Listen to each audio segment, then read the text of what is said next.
Hi friends, आज आपण बघणार आहोत नाशिक स्टाईल डब्यासाठी मस्त चमचमीत अशी भाजी घरगुती साहित्यामध्ये होते। नक्की घरी ट्राय करून बघा आणि चॅनलला सबस्क्राईब नक्की करा।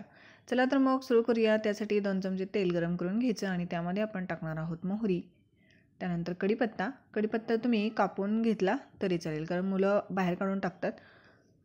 त्यानंतर अगदी थोडासा हिंग आपण त्यामध्ये टाकून घेऊया।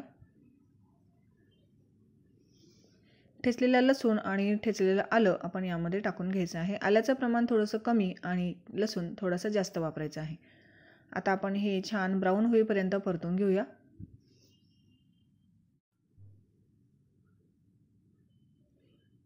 लसूण छान ब्राऊन झाल्यानंतर त्यामध्ये आपण टाकणार आहोत भाजलेला दाण्याचं कूट आणि थोडंसं सुकं खोबरं। नाशिक म्हटलं की शेंगदाणे आणि सुक्या खोबऱ्याचा जास्त वापर होतो, तर साधारणतः 2 मोठे चमचे आपण यामध्ये कूट घालून घेतला आहे। त्यानंतर थोडीशी हळद आपण त्यामध्ये घालूया, साधारणतः पाव चमचा। चवीनुसार इथे लाल तिखट वापरायचं आहे। इथे 2 चमचे मी लाल तिखट वापरला आहे।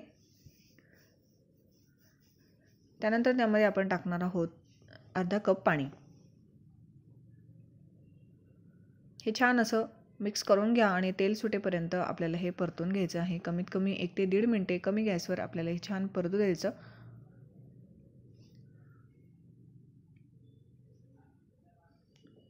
तुम्ही बघू शकता छान तवंग सुटला आहे आणि आपली फोडणी सुद्धा मस्त रेडी झाली आहे। आता आपण त्यामध्ये टाकणार आहोत दुधी भोपळ्याचे काप।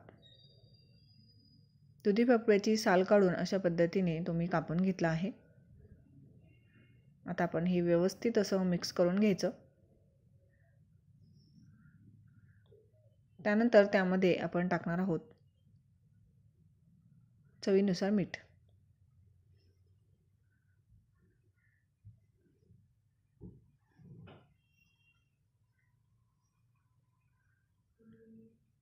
हे पुन्हा व्यवस्थित मिक्स करा आणि त्यानंतर त्यामध्ये कोमट पाण्याचा वापर करायचा आहे। तर इथे मी 1 ग्लास म्हणजे 1 छोटा ग्लास पाणी वापरत आहे। तर हे छान असं आपण पुन्हा मिक्स करून घेऊया।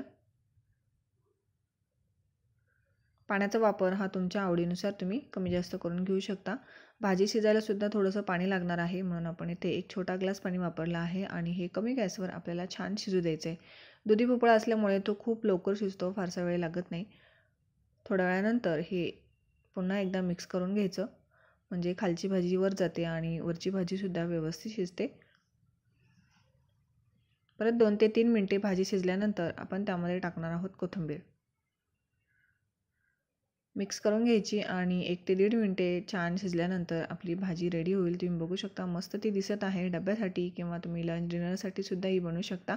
खूपच छान लागते। नक्की घरी ट्राय करून बघा आणि चॅनलला सबस्क्राईब केलं नसेल तर चॅनलला सबस्क्राईब करा, लाईक करा, शेअर करा, आवडल्यास कमेंट करा।